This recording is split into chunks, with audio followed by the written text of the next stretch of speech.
These are the 20 most selfish moments in NFL history. The Rams got into a fight in their huddle. And Wallace came across and stole it from him. I wasn't a great teammate at that moment. At number 20, Lamar Jackson had a man wide open for a touchdown, but he decided to be selfish. Jackson. Nope. Has the angle. Jackson has a first down inside the 5. Dude threw up the touchdown sign like he had a better plan. But at number 19, Kirk Cousins did his teammate dirty. See, Kirk selfishly avoided punishment by leaving his running back sacrificed. That was a tough one, and they did that one. Kirk Cousins could have easily just gone down since Rob Kelly was there. But you're the running back, you take it. Kirk let him take the heat, unlike Mike Wallace at number 18. Because Ben Roethlisberger wasn't even looking to throw his way when Mike turned into a thief. Roethlisberger breaking away, going for the end zone. Wallace, touchdown. He's lucky he scored a touchdown, because at number 17, it wasn't the same for Vernon Davis. See, he was so greedy for a touchdown catch, he left his team looking like a mess. McDonald's coming from left to right. He's the man this ball is intended for, and Vernon Davis shows up. Dude was fiending for a highlight, and so was Deshaun Jackson, but even worse, because he could have went down like his team needed him to, but a selfish highlight on his mind had him looking ridiculous. Not much room, trying to make a lot happen here. Circle back by Jackson, trying to pick up blocks, and he lost the football, and it's recovered by the punter, Jones. I know his teammates were furious, but they weren't as pissed as Jalen Ramsey. See, Jalen was so fed up with Taylor Rapp, he started swinging in the middle of the game. The Rams got into a fight in their huddle, and they had to be broken up. That was really wild, Adam. Dude was so selfish, he disrespected his teammate. But Tyreek Hill disrespected an organization. Look, it was a tough year for Tyreek. I mean, he went from leading the entire NFL in receiving yards to barely cracking 959 yards this season. And to make things worse, the Dolphins missed the playoffs entirely. So in the locker room, literally moments after the final game of the season, Tyreek let the world know that the Dolphins were straight trash. This is my first time I haven't been in the playoffs, man, so I mean, for me, like I said, man, I just got to do what's best for me and my family, dog. If that's here, or if that's wherever the case may be, man, I'm finna open that door for myself, dog. As I'm opening the door, like, I'm out, bro. He wasted no time to get the offseason talks going, but at least he didn't risk his career like Robbie Anderson. Because he wasn't focused on fighting the other team. He wanted smoke with his own coach. This scene was on the sidelines. Argument between Robbie Anderson and one of the coaches. His selfishness turned the sidelines into a full-on dumpster fire, so Robbie was sent home early. Well, we got a situation. Robbie Anderson has just been apparently kicked out of the game by his own coach. But believe it or not, he kept his composure better than DJ Moore. See, it was the final play of the game, and the Panthers scored on an absolute miracle. But Moore's face ruined it all.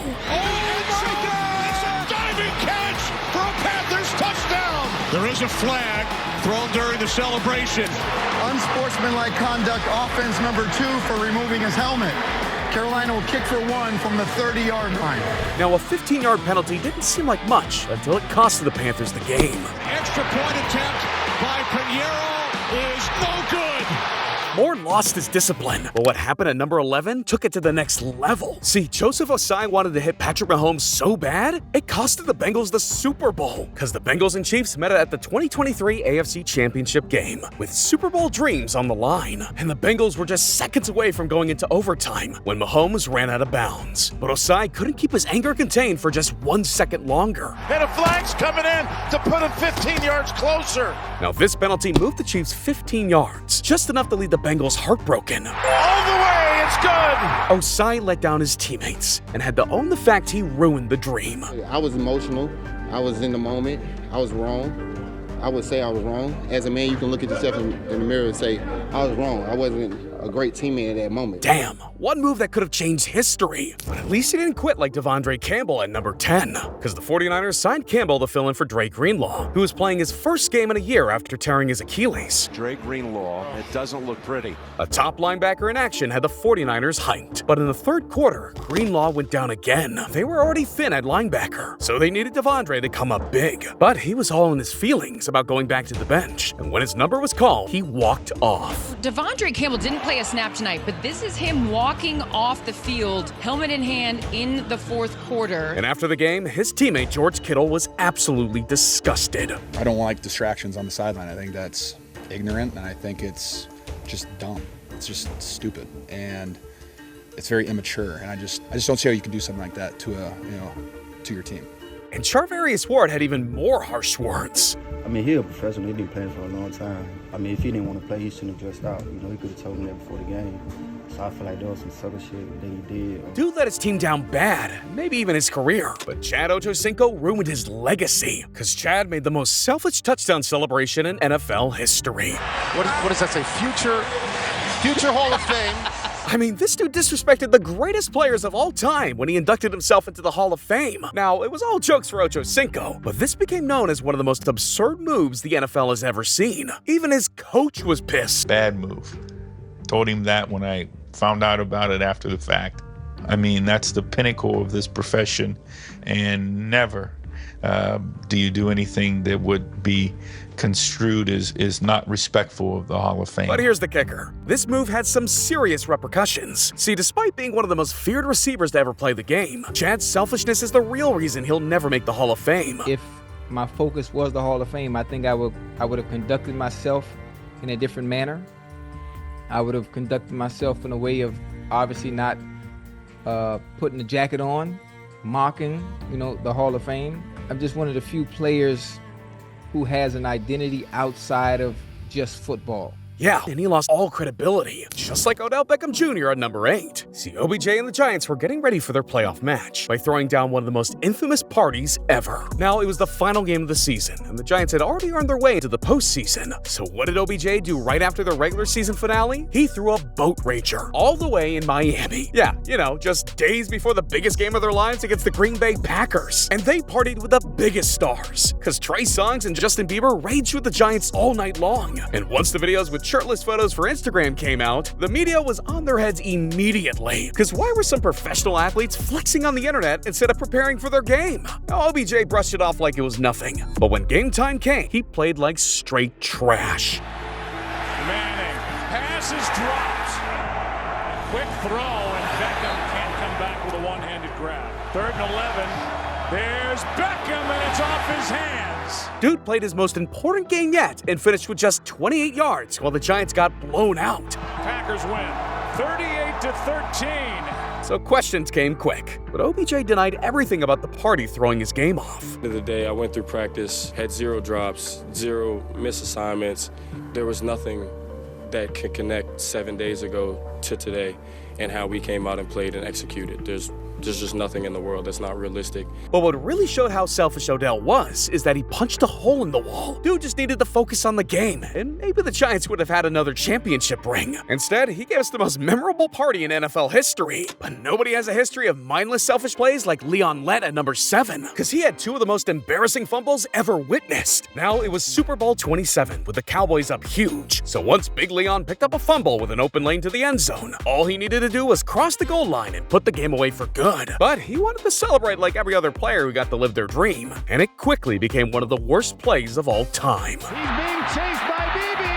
Watch out! Did he get across? No! Dude's Super Bowl story about scoring a touchdown turned into the most humiliating moment of his life. But what if I told you he was so excited just to touch the ball, he had a tragedy even more devastating? Now, it was Thanksgiving Day in 1993 for another game with the nation watching, and the Cowboys were getting ready to take an L with a game-winning field goal, so it would take a miracle for the Cowboys to win. Whale was in the end zone. No one covered it, and Miami did. That could be a touchdown. We got a number 6. Imagine being a rich and famous athlete one day, and the next you're stealing Christmas. Yeah, Derek Ward was a former running back who played from 2004 to 2011, and even snagged a Super Bowl ring with the Giants. But the millions didn't stop him from becoming a thief. See, in 2023 in Southern California, he was caught stealing gifts from an entire family. A Grinch in a red hoodie who broke into the family home and stole many of the gifts under the Christmas tree. Yeah, dude turned into the Grinch. But that was only half of his crimes, because after he was arrested, Ward was suspected of being connected to 5 separate robberies. So Ward was thrown in jail with his bail at $250K. But at number 5, Terrell Owens stole the spotlight. See, Terrell Owens was always known for his ego, but one moment proved he was off the rails. I mean, dude had a conflict so bad, he got kicked out of training camp. Back in 2005, the Philadelphia Eagles had a chaotic offseason, with Owens feuding publicly with Eagles management and quarterback Donovan McNabb. So when T.O. showed up to training camp, he was already walking on thin ice. Now he had a disagreement over some autographs that ended everything with the Eagles. I had a growing issue at the time, so I just felt like, let me use this time to go get myself healthier in the training room. We had a bit of a disagreement. And it was like right in the doorway of where, people were, a lot of players and coaches saw it. Yeah, and I think some other people were just, listening to the conversation. Right, so, right. He felt like I was showing him up. And coach said, go home. Now Terrell went home, but he wasn't going to do it without being petty. So after camera crews followed him back home, T.O. gave the media a show. Y'all want me to order y'all some pizza? Yeah, that'd be great. That'd be great. Can I rent pizza? Well, let me get the pizza number first. Hold on. Okay. Is the contract situation the problem here? T.O. made sure the world's eyes stayed on him, but this next thief took stealing to the max. Meet Amit Patel, a guy you'd never expect to be at the center of one of the wildest schemes the NFL's ever seen. Back in 2019, Patel was just a Jaguars employee, working as a manager of financial planning. Sounds innocent enough, right? See, Patel had the keys to the kingdom, the team's virtual credit card. And what did he do? He used it to steal millions. And don't think he was shy about it either, because this dude was living the high life. I'm talking about private flights, lavish vacations, a Patek Philippe watch, and even property in Florida. Yeah, Patel was being so flashy, his $22 million haul he left the team in was looking suspicious. So the court hit him with charges up to 30 years in prison. Federal attorneys accused Patel of spending the stolen money on private jet rides, luxury vacations, a country club membership, cryptocurrency, events tickets, and gambling.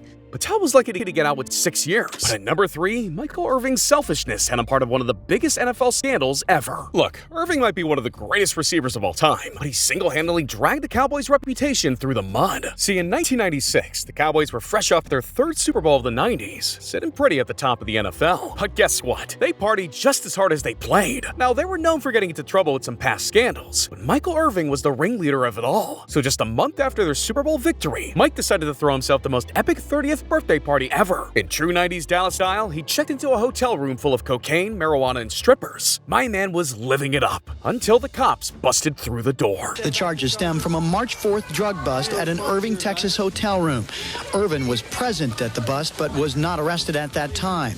A grand jury indicted the 30-year-old, 5-time Pro Bowl selection on one felony count of possession of a controlled substance, 4 grams or more of cocaine, and a misdemeanor charge of marijuana possession. Mike went to court and pled no contest and admitted he was guilty for all of it. And the dude was handed a 5-game suspension. And the Cowboys' fall from glory started right there. Mike left the Cowboys humiliated. But you have to hear about the most selfish player in NFL history. See, one-star lineman of the 80s never made the Hall of Fame, and he's been pissed at the world ever since. This is Mark Gastineau, and in 1984, he set the NFL sacks record at 22. Now, when this dude played, he didn't care about anything but sacks, and his teammates hated him for it. I told people you're the greatest athlete I've ever played with, but I will tell you this, you were selfish. If you don't want to admit you were selfish, fine. He retired with history, wearing that sack record like a crown. But in 2001, a new contender was coming out for his crown, Michael Strahan. And Brett Favre wanted to see his friend take the record like everyone else. So while Strahan just needed one more sack, Brett Favre gave him a freebie. Strahan gets the sack. Michael Strahan gets the sack. And you know what? No one's happier than Brett Favre. And just like that, Gastineau's identity, his entire legacy was snatched away. All those years of being the guy who owned the sack record, gone. And he blames Brett Favre for all his pain. See, he could have cashed in on memorabilia for the rest of his life. But now the record belonged to Strahan. And Gastineau was stuck with years of rage bubbling inside him. And when he had the chance to talk to Favre about it, he got emotional. I'm gonna get my sack back. I'm gonna get my sack back, dude. You probably would hurt me. Well, I don't care. You hurt me. You hurt me. You hear me? Yeah, I hear you. You really hurt me. You hurt me, Brett. We got to get back to this, Brett. I'm sorry. Yeah, his selfishness made the whole thing awkward. But we've reached the most selfish moment in NFL history. Look, Antonio Brown wasted the Raiders' entire season by going up against the entire NFL. I mean, in 2019, the Raiders made a massive move, trading for AB in what was supposed to be a game changer. But instead of a league-altering performance, what they got was Antonio's personal circus. Now, it all started because the dude didn't want to wear the right helmet. See, that year, the NFL upgraded their helmet safety standards, but he was all about his signature look that he'd worn for 10 years. And if he couldn't have it, he was willing to quit quit the game forever. According to Adam Schefter of ESPN, the 7-time Pro Bowler told the Raiders that unless he can wear his old helmet, he will not play football again. Yeah, you heard that right. He was ready to sit out an entire season over a helmet, but the NFL wasn't playing that game. So eventually, AB agreed to play. But by then, he'd missed the majority of training camp, leaving the Raiders MG absolutely pissed. Then, one day, they sat down to discuss the upcoming season, and AB crossed the line. But it wasn't like, yo, you. It was like, yo, come on, we need to get this going over here in the Raiders. You know what I'm saying? It was like on some cool shit, like. Right. At this point, the Raiders had enough and finally kicked him to the curb. But Antonio Brown didn't just walk away quietly, because he posted the most selfish video in NFL history. The Raiders free! Bro,